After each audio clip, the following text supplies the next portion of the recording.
us to practice a little bit before we get to some multiple choice. We are looking at some of the free response questions on the AP exam. These are like the essays, but again, what we've talked about these essays, are they real essays? No.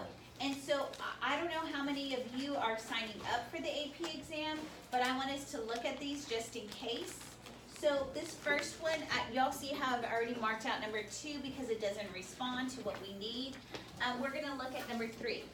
Janet Smith deposits $100,000 of her cash holdings into her checking account at First Federal Bank. The reserve requirement is 20% and the bank has no excess reserves. The first question, and I'm just gonna write it down here. What is the immediate effect on her deposit on the money supply? So she has money in her pocket and she's putting it in the bank. Does it have an impact? No, it doesn't. There's no change. There is no change in the money supply.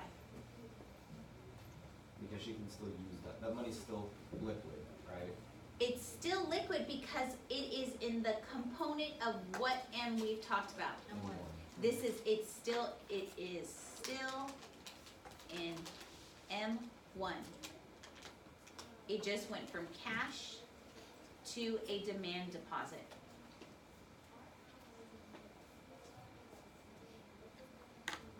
So do y'all get why there's no change? It's still in the same measure of money.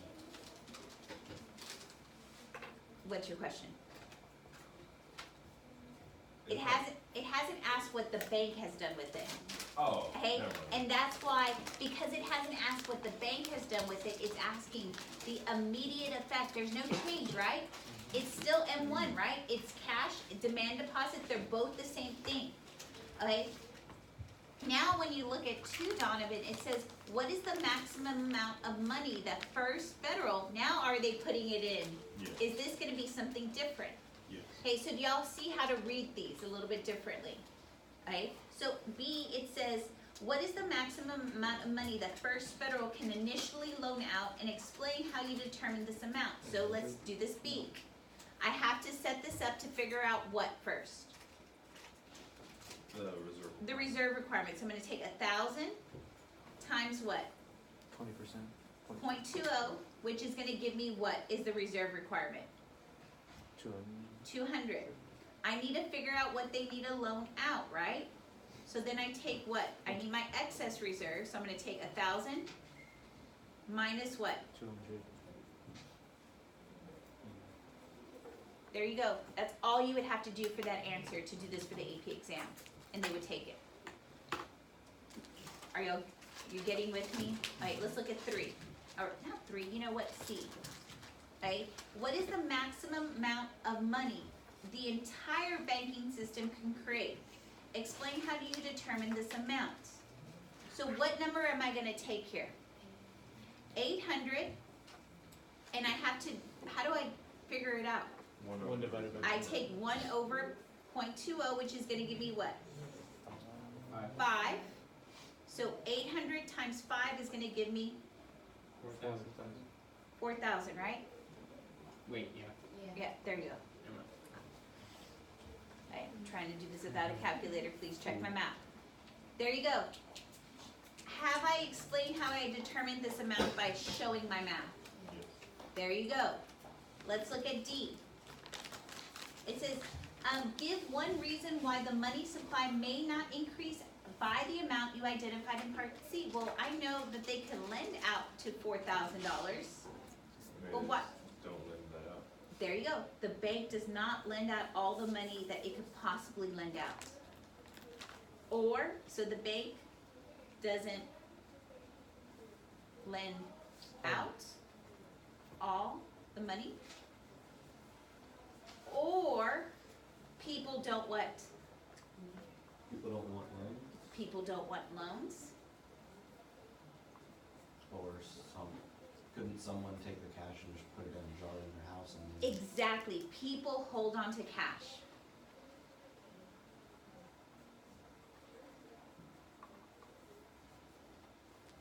And this is a leakage. When you hold on to a cash, it doesn't go into the banking system. And if it doesn't go into the banking system, can the banks create money? No. Brittany, can you see there? Like, feel going through this? Pretty good. We're gonna do a couple more. Okay, this is from 2001. I think it goes all the way to 2016. Okay. It's okay. I saw her earlier.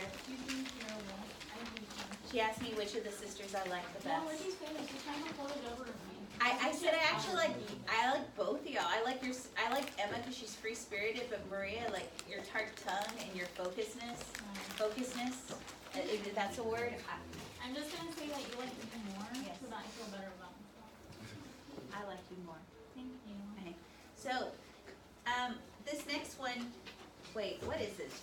Federal Reserve buys bonds. Oh, we have to do this one. Okay. The Federal Reserve buys 5,000 in bonds from Clark Consulting Services. So they're buying these bonds. What's the government giving? Money. Okay. Which then they deposit the money in a checking account at First Generation Bank. Okay, so y'all got this. When the government buys something, they're giving what? Money. So what has just happened with the money supply? Okay. As a result of the Federal Reserve's action, what is the change in the money supply if the required reserve ratio is 100%? None. Okay, there is no change, right? Why? Banks can't loan it out. Because the banks can't loan it out. Does that ever happen? When they're trying to contract the economy, yeah. But like, it, Like they'll set it to 100%? yeah, but it's never like, if they wanted to. I don't think they'd ever go to that extreme. Maybe closer to 90%, maybe. Yeah, it's never been that extremely high. But Hey, yeah, if a required reserve ratio is reduced to 10%, calculate the following. Here's part one. The maximum amount the bank could lend from this deposit. So what do I have to do? 5,000 times what? 0.1, 0.10 gives me what? How's my reserve requirement? 5, 500. I want to figure out how much they could what? give, Lend, right? So then I'm going to do what next? 5,000 minus what? 4,000. Gives me 4,500, which they could lend, right? This is the excess reserves. This is the lendable money.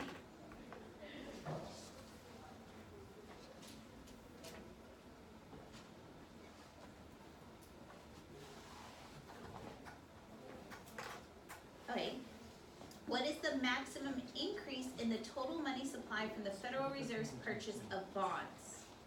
Okay, this is a 2-count step. I've never done this one to you, for you, but I know this right here, right? I'm gonna multiply that times what? 10. My money multiplier, so I'm gonna take this times 1 over 0.10, which gives me 10, and that's gonna give me what? 45,000. But isn't there some more money that has just been added besides this? Yeah. What was it? Remember when they buy, was that a new additional money? So now I have to add that here, and that gives me what? 50,000. Is that correct? Yeah, Yes. 50,000. There we go. Do y'all get why I had to add that portion? Because that was new money. It's asking me all the money that's been created, this plus that. Like, C, if banks keep some of the deposits as excess reserves, so the banks are keeping some of the deposits as excess reserves, how would this influence the change in the money supply? What is determined in part B? 2, explain. So if the banks hold on to something from excess reserves, what's gonna happen to money creation? Total money creation goes down. Total money creation goes down. So if the banks hold on to excess reserves, total money creation decreases.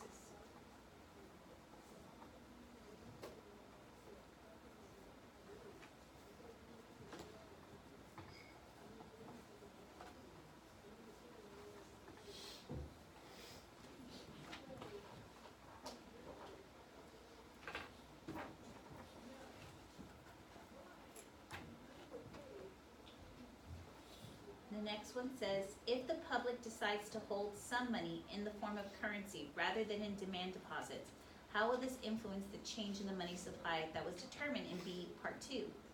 So if the people hold the money on, It would also be a decrease. it decreases the money because there's less money the banks to do what? To lend out. So there's gonna be a decrease in the money supply because banks will get less deposits, which means less money to loan out.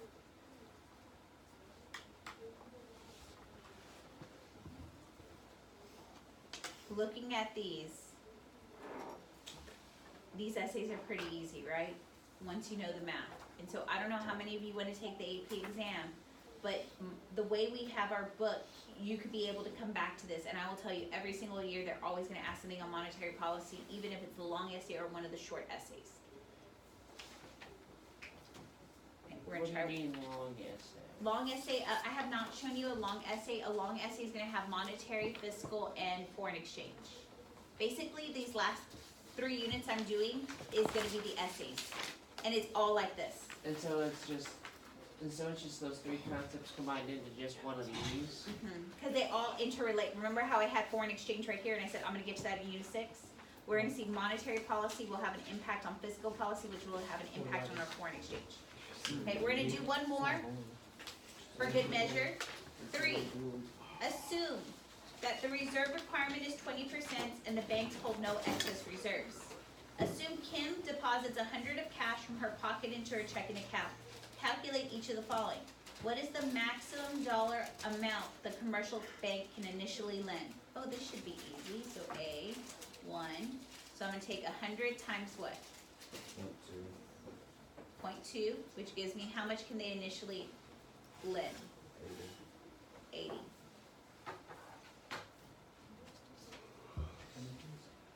The next one. What's the maximum total change in the demand deposits? So that's gonna ask me about my reserve requirement. What is my reserve requirement? My reserve requirement is $20, right? What's my money multiplier? 1 over 0.20, which gives me 5. So how much is my demand deposits gonna change? Sorry. My demand deposits, my reserve requirement's gonna be 20, right, from that initial one. But I wanna see how much the demand deposits from this 20 will increase. So 20 times 5 is gonna give me what? 100. The next one says the maximum change in the money supply. So what number do I take here for the change? 80 times my money multiplier, which is what? 1 over 0.20, which is what? 5. That gives me what? 400. So how do we know when we add, oh, if it's asking new money? Yeah, for new money, the maximum change in the money supply. This one up here, it says the maximum total change in the demand deposits. Okay, So that's when I know how to take the reserve, because that's what's kept in the demand deposit, okay. okay? B, it says assume the Federal Reserves buy 5 million in government bonds in the open market. So the Federal Reserves, they're buying, so what are they doing? Are they taking money out or putting money in? Putting money in. As a result of the open market purchase, calculate the maximum increase in the money supply. So this is B, right? How much are they putting in? 5 million, right? And then I take what? My money multiplier, which is what? 5, and that gives me what? 25 This is how much they can increase the money supply, and they're just putting that money in there. So that will take us into what phase of the business cycle? We were probably in a contraction that's gonna take us into a, because now the money's out there. Okay, C, given the increase in the money supply, what happens to the real wages in the long and short run? Okay, looking at this, if there's more money, because I didn't know if I was gonna do, I didn't know where I was gonna do it, and if y'all know that there's more money, I've already taught this because I actually put all that stuff forwarded before doing it after this. It just didn't make sense to do it after this. So I used to do it after this, but now I do it before it now. So if there's more money out there, what's gonna happen to real wages? Real wages, are they really gonna quickly go up? No. What's gonna go up first? There's more money out there, so what goes up first? Price. Prices, so in the short run, prices will go up, so what happens to your real wages? They actually decline because your purchasing power, what? Goes down. But in the long run, what should happen to your real wages? They should go up to compensate for price. How do y'all feel about these? Good. Okay, and I know I have like 3 more, but I'm gonna look at multiple choice with y'all, because these are, remember how I told, well, let's just do one, because I know there's a, let's just do this one. Because I know there's one on our test, I will show you one, but I think there's another one like this on our test. This is Sewell Bank has a simplified balance sheet. Remember I talked about the balance sheet, right? Liabilities is what the bank owes, assets is things that it's the positives for them. Based on Sewell's balance sheet, calculate the reserve ratio. So their liabilities is 10,000, right? And their required reserve ratio is 2,000. Does that give you in mind what their reserve requirement is? 20%. And you can take that number, right? You can take and divide and figure it out, okay? So, suppose that the Federal Reserve purchases 5,000 worth of bonds from Sewell Bank. What will be the change in the dollar value of each of the following after the purchase? So, excess reserves, what happens to it? Well, no, because they buy, so what happens? They buy, so that means they put it in, right? So what happens to this excess reserves right here? It's at 0, so it goes up to what? 5,000. Demand deposits. Does that have an impact on the demand deposits? No, because demand is the government a demand depositor? No, who's a demand depositor? Consumers. So what happens to demand deposits? 0. It stays the same. We're just going to put 0 there. Calculate the maximum amount of money that the money supply can change as a result of the 5,000 purchase of bonds. The government has put 5,000 in there, right? So I take 5,000 times what? My money multiplier 1 over 0.20, which is 5, which gives me what? 25,000. There you go. That's the max amount of change. When the federal purchases bonds, what will happen to the price of bonds in the open market? Oh, we already know this because we did that little chart today. I don't know why I did it. I actually did a better job this year. When the government buys, right? What happens to the bond price? Increases. That's all you had to write. Why would it increase? Do you want to sell at a low bond price or a high bond price? They want people, they want to buy that, they want to increase the money, so they have to have a high bond price to encourage consumers to give up those bonds. The price needs to be high to encourage buyback.